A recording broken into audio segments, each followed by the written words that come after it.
Good evening, Plum here, playing World of Tanks, and I'm not playing again, I'm watching, and you'll never believe who this is. You won't. Well, if you can read the lettering in the top left hand corner, you will. It's the same guy that I just did a replay on in his VK. It's I've got the correct pronunciation now because he was kind enough to put it in the comments of the previous replay video. It's Mistrekul. So he sent me a kind email just saying thanks for highlighting one of his matches, and he attached another match. And I just had a quick look at it and then started to watch it, and then before I knew it the match was over and it was like, holy cow, that was a good game. So what's the best thing I can do? Make a video straight away.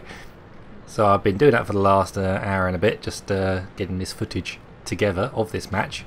Now he's platooned. This time he's platooned with Peticu. I swear I can't pronounce that. I know I'm doing it wrong. And they are in their Stug IIIs together. Identical tanks, identical guns. They're well experienced players, these guys. Tens of thousands of games between them. And they have decided to push up here onto this high ground and get an overview of the attacking enemy force. And they start putting the fire down straight away. Now the great thing about this gun on this Stug III, they've got the top gun, the 7.5cm PAC 42L70, is the rate of fire. This thing is putting out shells every 4 seconds approximately, around that, depending on probably the skills of their loaders and so forth. So what's better than one of these guns? Yeah, two of them firing synchronized. Focused fire. These two guys together are absolutely going to rock this position. They are going to own this map. Just going to pause the gameplay there to have a look at the tactical map. I know you guys love it. I enjoy doing this bit. I do feel like a football coach.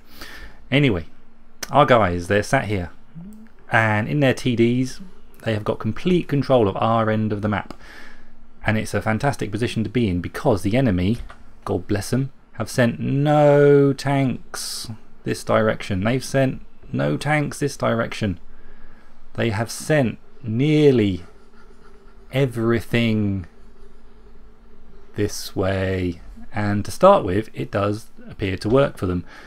We do lose a few tanks and they lose hardly any. We have got tanks dotted around here and here and here, and they start to send their machines in this direction under the cover of this gully. And they still got some cover from some of the buildings here and here, but as soon as they start to creep into this area there, we can get shots on quite easily. And it's great for our two guys because they've only got to concern themselves with this. They don't also have to worry about what's going on over here, because normally you do. There's normally always tanks get sent over this side of the map. So basically they're sat right back here, out of the viewing range of our enemy, and they can just lay down the hurt as much as they want to. So really you've got to put the blame at the enemy's door here. Partially ours as well, I suppose. We haven't sent anything this way. It's a bit of an unusual match that no one has sent anything over this side of the game board. It's just empty, and consequently it pays off dividends for our guys. Let's see how they get along. They were there right at the bottom of the map, and that gives them complete coverage. They can see everything that's going on. Fortunately, the enemy team has not pushed on the east of the map, and they're all coming up the middle, and it's just a killing field. They're sat back here out of viewing range of anything at the moment, and targets just keep popping up, and this is just a dream come true for these tanks.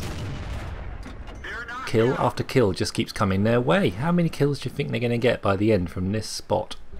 Well, maybe not from this spot. They might have to move later on when things get interesting. As you can see, their team's losing, but that's normally the ingredients that you need for a good match. I love this little bit here. I thought I've got to get a camera angle where you can see the two of them obviously talking on comms. I cannot believe they're not talking on comms. Look at them. They're like Torval and Dean. They were a couple of ice skaters back in the 80s that got all sixes for their ice skating. And they were British. They're like Butch and Sundance. They're just like Laurel and Hardy. They're just working together, putting down the hurt on tanks. Look at it, they can just rip apart any tank they can see with these two guns sat back here and do it unopposed. There's an Electo. They just kind of almost get a rhythm going backwards and forwards trying to shoot the same tank. And one more should do it. There we go. Mistrekul is having a blooming good game. He's got 4 so far. His buddy, I'm going to call him Peticu, I can't figure out how to pronounce that, is sat on 0 at the moment. And they've only got 4 tanks left. The enemy team have got over half their team left. 3 against 9 now. They're outnumbered 3-1. But look at the spot they're in. This is just incredible. They've got the whole map sat in front of them. And the enemy team is going to be incredibly obliging. They're going to think, we're winning this. If the enemy team had been paying attention maybe more to the minimap and the way the scores were going and seeing what tanks were doing all this killing, maybe they'd have more wits about them and not just push open in open ground like this. But they're just tearing these guys apart. You take the one on the left, I'll take the one on the right. And finally they get spotted and Artie drops a shot. KV1 turns up and it's like, uh-oh. What do we do now? Don't panic, don't panic. We've got an M8A1. He's going to act as scout. Brilliant teamwork. You could sum this entire game up as just teamwork. Mistrekul and Peticu just work together. I don't know, maybe they're related, maybe they're brothers, maybe they're sat side by side in a room and they're playing it, you know. And they normally do, I don't know. But as far as teamwork goes, it's even more beautiful because they're in identical tanks. So they've had to push back. Very wisely so. They've just increased their distance to target. They're tank destroyers. They need tanks to remain in front of them. They can't keep sitting back. So now they put down the hit on the AMX-40. The M8A1 is doing a cracking job at spotting because they would be struggling. The view range on this tank is only 310 meters, and that's probably about their limits where they are at the moment. So for one last time, let's take a quick look at the tactical map. And our guys, they were down here. Once they got spotted, perhaps by the KV1, perhaps by the AMX, I'm not sure. Once they got spotted, they decided to evac that position and get up the hill and retreat even further. They're nearly in the corner of the map now. They've still got good coverage of our base, which is sat there. The enemy still has got artillery here and here somewhere, and also somewhere around here there is an AT2 British tier 5 tank destroyer with that 200mm of frontal armour. It's formidable. I mean, it could, frankly, what am I drawing? Spell death for these two guys if they can get spotted by the enemy team. If these guys can get, quite literally, pair of eyes, if these guys can get eyes on, then and the AT2 can push up and the artillery can put their fire down, it's gonna be, well, shall we just return to the gameplay and actually see what does happen? You'd think at the moment the enemy team stands a chance, but the way these two guys have been playing, well, I favour our guys. Go Team Green. Unfortunately, they lose the M8A1. KV1 starts pushing up again. They lose sight of him. Now things get a little tense.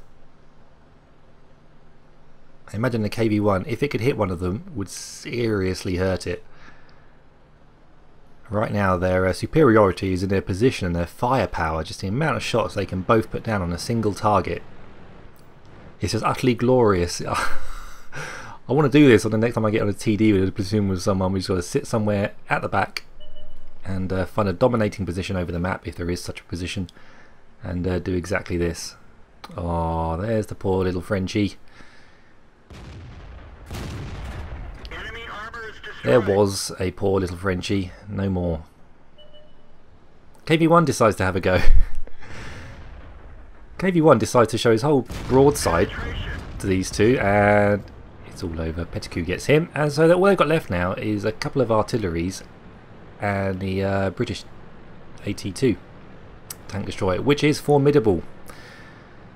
it could tear these two tanks up in just a couple of shots on each tank. So they've got to be careful still, so they decide to go hunting rather than sit there waiting. Obviously the enemy team knows where they are, so rather than sit there and wait for the attack or wait for something to happen, they're going to go and make something happen.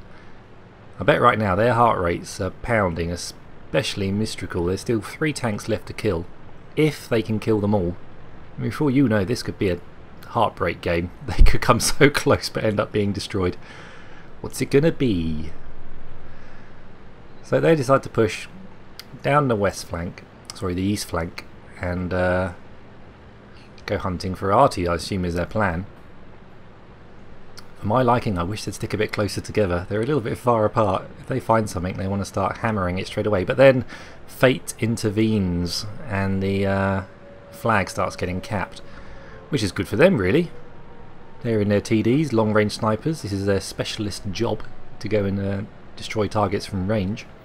And luckily for them, where's their cap? It's just there, sat out in the open field. So they divide up. Peticu comes across one of the artilleries, puts a single shot into him, very clean shot, executes him. That just leaves one more artillery and the AT2.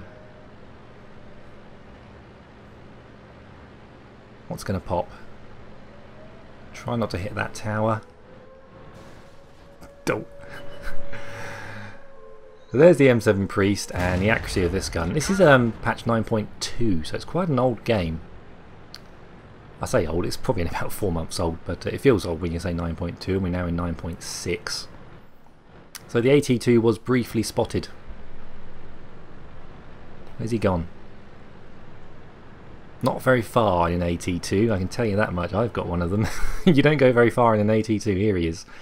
And so they try and divide his fire. They split up.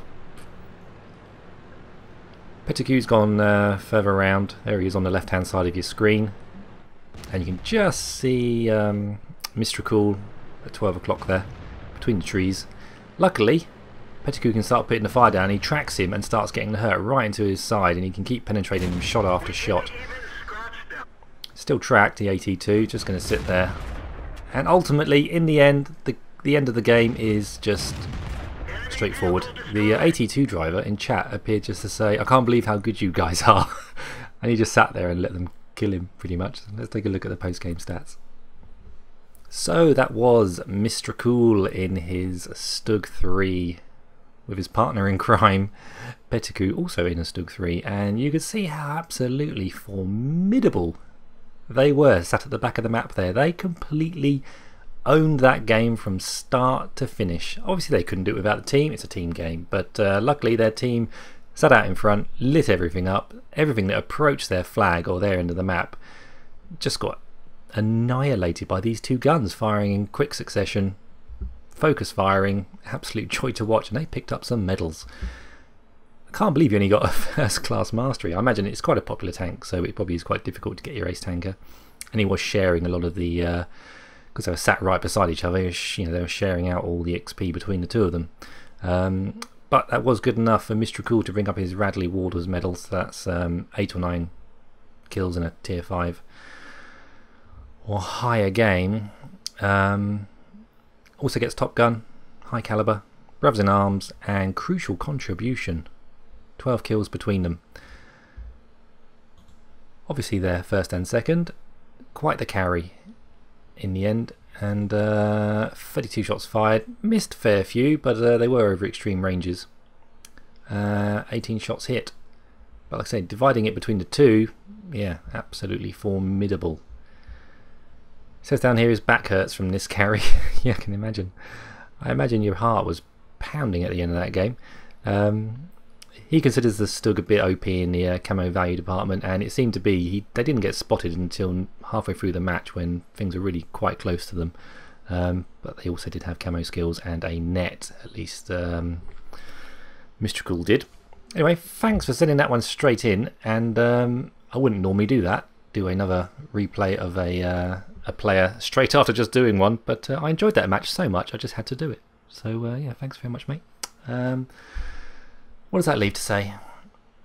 Oh yeah, because this is coming up before my channel update video, the first of. If you've got any questions that you think you would like to ask Plum, then please do in the comments below. I'll be checking this video and the previous Valentine video for questions.